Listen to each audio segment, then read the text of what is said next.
If you're a current undergraduate looking to strengthen your CV for grad school applications, or if you're a current or soon-to-be grad student, you probably need to start going to academic conferences. You do this to learn, to present your work, to build up your CV, and to network with leading professionals in your field.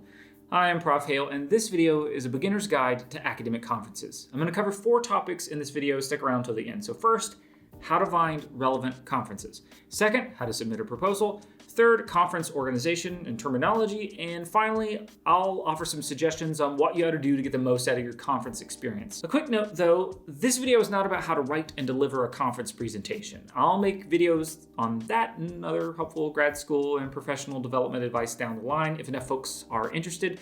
Subscribe if you want to follow along and leave a comment if you have a topic that you'd like me to discuss in a future video. All right, so let's get started. So first, finding a conference. If you're an undergraduate or a new graduate student, that means that you are new to your field of study. You're figuring out the discipline's history, its key works, ongoing debates, its limits and boundaries, all that stuff. Part of that process should include learning about your discipline's scholarly institutions and conferences. So to start, you should Google your discipline, research specialty, and the career you aspire to have one day, plus a few keywords and phrases. Things like scholarly society, academic conference, annual meeting, or annual conference, or convention, and association. You should also familiarize yourself with the major scholarly journals publishing in your field. These publications are often associated with scholarly society and, by extension, one or more academic conferences. Academic societies make annual public solicitations for participation for scholars, students, and working professionals. These announcements are called calls for papers, or CFP for short. Alternatively, you might see language like a call for abstracts, proposals, abstract solicitations, or just conference announcements. Keep an eye out for all of these. You should also follow all of the scholarly societies that are relevant to you and your work on social media. While many academic associations maintain a presence on multiple platforms, Twitter and Facebook are by far the most common, followed by LinkedIn, Instagram, YouTube, and sometimes, though rarely, TikTok. Likewise, you might also want to join a few listservs. It's an outdated but still relevant communication channel that academics use to share opportunities with one another. Again, just Google around and you'll find them. Last thing on this topic, academic conferences can range in size from a few hundred to tens of thousands of attendees. If you've never been to a conference before, I'd highly recommend that you start small and then work your way up. Look for a student research symposium at your home institution, present there, and then maybe try out a regional conference. Ultimately, you can work your way up to participating in national and international events.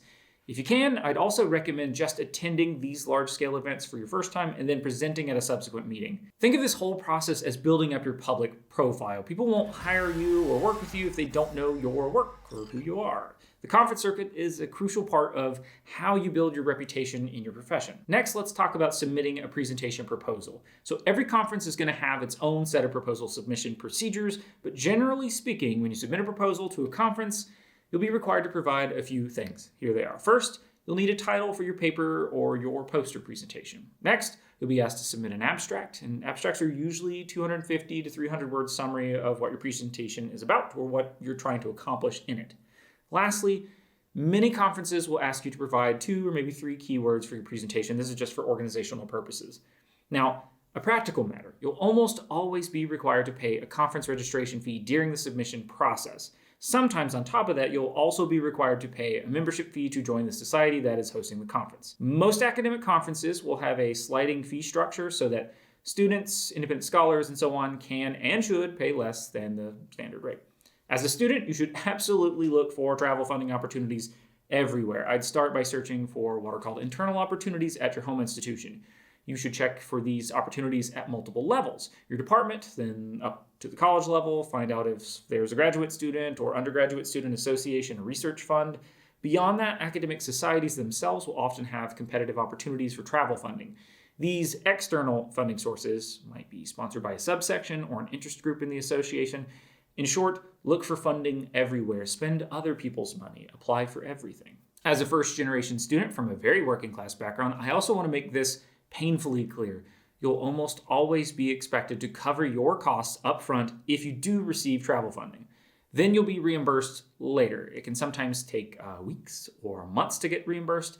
Keep all of this in mind. It's really difficult on folks without financial stability or support. I often had to use my credit card, sell video games to GameStop for nearly nothing, or sell textbooks also for nearly nothing, or sell my plasma Good times. So after you've submitted your proposal, you'll get an acceptance or rejection email in a few weeks or months. This brings us to our next topic, conference organization and terminology. Once you've arrived at the hotel or convention center where your conference is hosted, you'll need to check in. Usually you'll be handed a badge with your name, affiliation, and contact info on it. Clip that badge onto your clothing, or you can wear it around your neck with the lanyard that academic conferences provide you with. Academic conferences love lanyards. You'll also be provided with a physical program, or you'll need to download the conference application onto your mobile device. Just like a Comic-Con, academic conferences have programmed activities. Typically, the bulk of the programming is going to be made up of concurrent panels. This means that at any given moment, there will be multiple presentations happening in different conference rooms throughout the convention center. You can't go to everything, you got to make a plan, prioritize, and just go. Now, here are a few types of presentation sessions that you should know about as a first-time conference goer. Plenary sessions are major events where most or all of the conference goers are expected to attend. These will be large affairs, big-name scholars, educators, public figures. They can be keynote speaker sessions or a major business meeting or society's presidential speech. I'd highly recommend that you go to these events. They're good places to learn, to network, and to be seen. Another kind of session is the roundtable. Sometimes it's called town hall or a forum. These sessions bring together a group of experts to discuss a predetermined topic. They're usually a bit less structured and more conversation-driven than other forms of presentations. Then we have the paper or oral presentations. In these sessions, a group of panelists will read papers or deliver extemporaneous speeches on a predetermined theme. These sessions typically last an hour, feature 3 to 6 different speakers, and will often end in Q&A. Now, poster sessions, on the other hand, feature multiple presenters standing beside poster boards adorned with images and text and charts. Audience members will walk around the poster session area and ask individual presenters questions about their work. I'd really recommend trying a poster session as an entryway into conference presentations. If you want to be fancy, I'd also add a few QR codes that link to web-based media content on your posters. Finally, we have workshops. Workshops are usually hands-on events. They sometimes have additional costs associated with them, and many require pre-registration to attend, but I do highly recommend, if you can, go to those, get some technical skills, meet some people. It's good stuff. One last note on terminology. If you're looking through your program, you may encounter a few unfamiliar titles, so let me explain a couple of those just a bit. Session organizers are the people who put together presentation panels, which are typically organized around some sort of unifying theme. A session chair is a bit like a master of ceremony and timekeeper of a presentation panel. It's the chair's job to start the meeting on time, to welcome the audience to the session, keep panelists on time, and they usually moderate the Q&A part of a session. Finally, there's a bug. Finally, there is the discussant. Discussants offer expert commentary at the conclusion of a presentation session. All these titles and social functions might feel overwhelming at first, but you really get used to it once you've gone to a conference or two. All right, last session of the video, but it's an important one. So what should you do when you're actually at a conference? Well, I'd recommend that you go to sessions that are genuinely of interest to you. Hit the plenaries, go to roundtables, listen to papers, introduce yourself to folks. Just don't forget to socialize. Look for mixers and other sorts of social events. Find free food and eat it. If there's a graduate student section in the conference, join it, maybe even volunteer or self-nominate yourself for a leadership position in that track.